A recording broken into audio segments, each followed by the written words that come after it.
And people say, yes, what's the difference? You know, the Bible's just another book. No, first off, that's wrong. The Bible's not a book.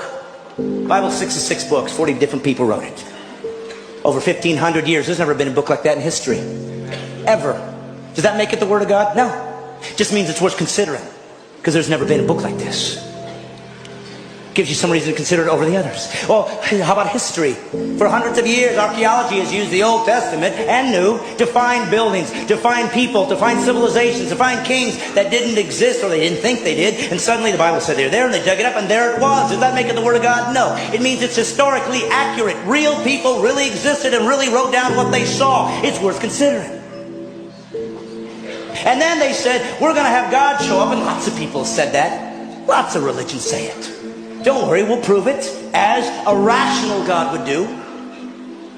I will do prophecies. I will show that I'm not trapped in linear time, that I can see beyond where you are. I will give prophecies to tell you what the guy, when I show up, when God appears on earth to reveal himself, I'll show you what he's going to look like.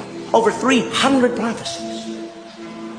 And then a man showed up one day named Jesus. And he said, I'm that guy. And he fulfilled all 300 prophecies. That's impossible. People could say, well, yes, they just wrote it afterwards and filled it all in. But we know that the first Greek translation of the Old Testament was done 250 years before Jesus was born. So how could they possibly know that he'd be born in Bethlehem? How could they possibly know he was going to be crucified when crucifixions didn't even exist as a capital punishment yet? How could they know that he'd be betrayed for 30 pieces of silver 250 years before there was a Jesus? Does it make it the Word of God? No, but it's starting to get close. And then Jesus said he would fulfill these things and did miraculous things to prove I'm not just a guy talking like everybody else. Look what I've done. And some people believe and some didn't. That's how humans are. And then he said this, I'm going to prove it to you. I'm going to die. And I'm going to come back to life. Nobody's ever done that. And he died. And all those who were with him 3 years ran in fear, as would all of us.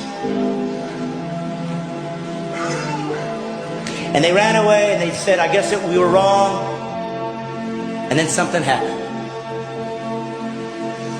Something happened that made all these guys come back and be willing to be martyred for this belief system, except for one. Of course, John was sent off, but everybody died a martyr's death. What was it for? Because they thought they were going to get rich? There was no riches here. There was no riches.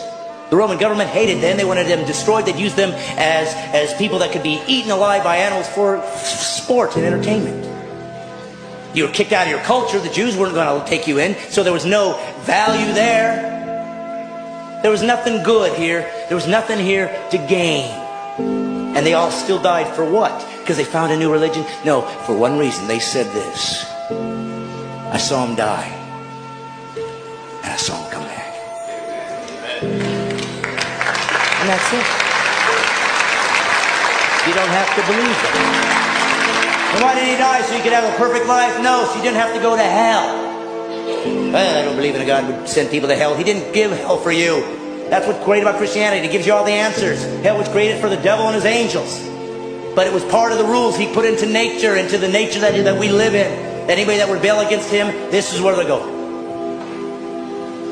So once we did that, he could have bailed out. Sorry, you're going to hell. He didn't. He said, don't worry, kids, I'm coming down.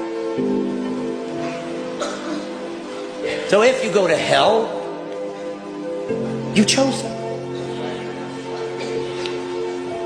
And you will not sit there and argue with him. You'll know what you've done.